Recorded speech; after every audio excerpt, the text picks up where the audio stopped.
Donc je vous rappelle, on vient de voir que Mn de k plus fois est un anneau, que si n est supérieur ou égal à 2, qui est le cas qui nous intéresse, l'anneau n'est jamais commutatif et il n'est jamais intègre.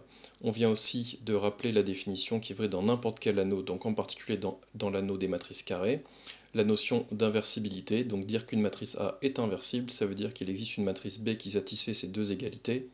Cette matrice B est alors unique et appelée A-1. Et j'avais insisté sur le fait que cette notion n'existe que pour des matrices d'une part carrées et en plus carrées de même taille. Définition 7, on appelle groupe linéaire, donc souvent on dit groupe linéaire de degré n, l'ensemble des matrices inversibles de Mn de k. Il est noté GLN de k pour groupe linéaire, G pour groupe, L pour linéaire.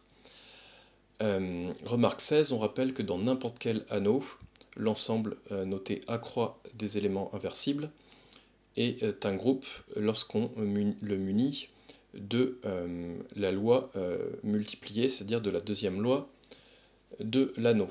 Donc on en déduit quoi? On en déduit un fait important qui est que GLN de k fois est un groupe. On n'a pas besoin de le démontrer puisque c'est juste un cas particulier de quelque chose qui était plus général, comme je viens de l'expliquer ici. Et on avait déjà démontré ça dans le cas général. Théorème 4. On va voir le lien entre les matrices inversibles et le fait que les applications linéaires soient bijectives. Donc soit E et F deux espaces vectoriels de même dimension, soit B1 une base de E et B2 une base de F, on prend U une application linéaire de E dans F. U est bijective si et seulement si la matrice de U relativement aux bases B1 et B2 est inversible. On a alors quoi? On a alors que l'inverse de cette matrice, c'est la matrice de U-1. Alors, deux remarques. Déjà, c'est que ici, je parle, que ce soit là ou là, je parle de MB1, B2 de U. Ça a bien un sens, puisque U va de E dans F, E est muni de B1, F est muni de B2. Donc les bases, que ce soit ici ou là, sont bien écrites dans le bon ordre. Ici, par contre, vous êtes bien d'accord que U-1 va de F dans E, F il est muni de B2, et E il est muni de B1. Donc là, c'est bien l'ordre à respecter, c'est bien B2 puis B1. Autre chose, c'est que j'ai dit que E et F devaient être de même dimension, évidemment, puisque si E et F ne sont pas de même dimension, de toute façon, une application linéaire et bijective, ça n'existe pas. Et puis, s'ils n'étaient pas de même dimension, cette matrice ne serait pas carrée, et donc le fait de dire qu'elle est...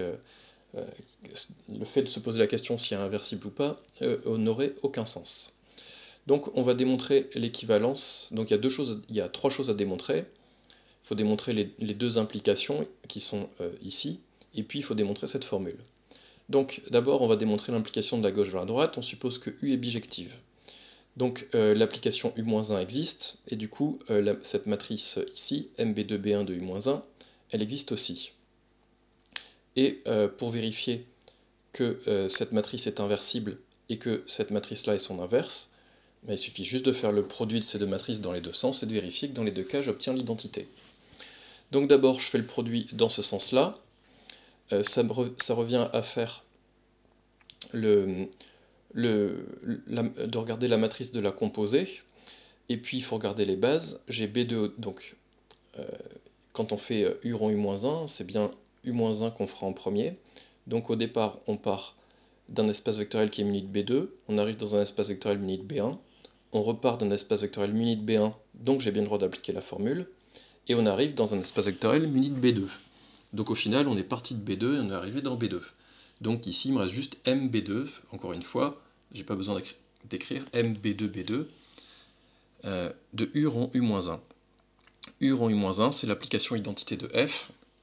Faites bien attention, U-1, elle part de F, elle arrive dans E, U elle repart de E, et elle retourne dans F. Donc c'est bien l'identité de F, et là ça me donne IN. Pour exactement les mêmes raisons, ici j'obtiens MB1 de I de E, et j'obtiens la matrice identité à chaque fois. Ici, j'ai déjà expliqué à plusieurs reprises que quand on regarde la matrice de l'application identité, peu importe la base, on obtient toujours la matrice identité. Donc ça prouve bien. Ici, on fait d'une pierre deux coups, on a bien démontré que cette matrice est inversible, et en plus, on a trouvé son inverse. Donc cette matrice est inversible, et son inverse, c'est celle-là, MB2B1 de U-1. Réciproquement, on suppose que MB1B2 de U est inversible, donc dire qu'elle est inversible, ça veut dire qu'il existe une certaine matrice A, telle que quand je multiplie A par la gauche ou par la droite, j'obtiens systématiquement la matrice identité. Moi, ce que je veux faire, c'est me ramener à des applications linéaires.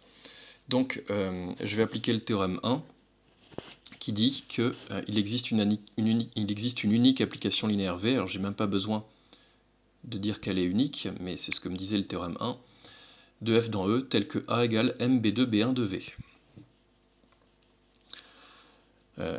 Là, j'utilisais quoi? J'utilisais donc le théorème 1, c'est le théorème qui disait qu'il y avait une certaine application phi, l'application qui a une application linéaire associée à sa matrice, était bijective. Et là, précisément, ce que j'ai utilisé, c'est la surjectivité de cette application. Je suis parti d'une matrice A qui était dans l'ensemble d'arrivées, et forcément, elle peut s'écrire sous la forme MB2B1 de V. Donc c'est celle-là, l'application phi. Donc j'ai pris une matrice de l'espace d'arrivée et elle peut forcément s'écrire sous cette forme-là. Donc on y va. D'abord je vais utiliser le fait que IN égale ce produit-là. Donc j'y vais, IN égale ce produit, et j'ai remplacé A par cette expression-là. Encore une fois, j'ai le droit d'appliquer la formule sur la composition. Pourquoi? Parce que là j'arrive avec B1 et là je repars avec B1. Donc il me reste quoi? Il me reste MB2 de U rond V. Or, on sait aussi que IN c'est MB2 de identité de F. Du coup, j'obtiens que MB2 de U rond V c'est la même chose que MB2 de identité de F. Or, toujours d'après le théorème 1, qui dit quoi cette fois? Cette fois j'utilise la partie injectivité du théorème 1 qui me disait que l'application phi était injective. Donc si j'ai deux matrices de deux applications linéaires qui sont identiques, ça veut dire que mes applications linéaires sont elles-mêmes identiques, à condition évidemment d'avoir les mêmes bases à gauche et à droite. Donc là c'est clairement l'injectivité de phi, et là je vous rappelle j'avais utilisé la surjectivité de phi. Et ensuite on pourrait utiliser cette deuxième égalité, à fois la matrice égale IN, pour en déduire cette fois que V rond U égale l'identité de E. Donc j'ai terminé, j'ai démontré que U rond V c'est l'identité de F et que V rond U c'est l'identité de E. Donc ça prouve que U est bijectif, ça prouve même que V est sa réciproque. Corollaire 1, on a équivalence, on prend A une matrice carrée, on a équivalence entre dire que A est inversible, cette assertion, pour tout x, ax égale 0 implique x égale 0, que le fait que pour toute matrice colonne y, il existe une matrice colonne x telle que y égale à x, le fait que pour tout y matrice colonne, il existe un unique x matrice colonne tel que y égale à x, et là je l'écris en français, pour tout y matrice colonne, il existe au plus un x matrice colonne tel que y égale à x, donc là j'ai oublié de l'écrire en français, puisqu'il n'y a pas de symbole, il n'y a pas de quantificateur pour dire il existe au plus. Donc là vous voyez la différence entre 3K et 5, le 3 c'est il existe au moins, le 4 c'est il existe au plus, c'est il existe un unique, pardon, et le 5 c'est il existe au plus. Donc la démonstration de ça elle est simple, puisque je vais juste réécrire ce que ça veut dire. Donc déjà, je suis parti de l'application linéaire canoniquement associée à la matrice A. C'est ce que j'ai fait ici. Donc ça veut dire que A c'est MB de U. Le petit 1 qui disait que la matrice MB de U, enfin A est inversible, ça veut dire que MB de U est inversible. C'est équivalent à dire que U est bijectif, c'est le théorème 4. Le théorème 2, c'était avec le AX égale 0 implique X égale 0. Ça, on sait que comme U est une application linéaire, ça veut dire que U est injectif. Le 3, avec le il existe au moins, ça veut dire que U est surjectif. Le 4 avec le il existe un unique, ça veut dire que U est bijectif. Et le 5 avec le il existe au plus, ça veut dire que U est injectif. Donc vous voyez, 1, 2, 3, 4 et 5, elles veulent soit dire que U est bijectif, soit dire que U est injectif, soit dire que U est surjectif. Or U c'est un endomorphisme de Kn. Kn c'est un espace vectoriel de dimension finie. Donc on sait que la notion d'injectivité, de surjectivité et de bijectivité sont équivalentes. Prenez bien garde que ici,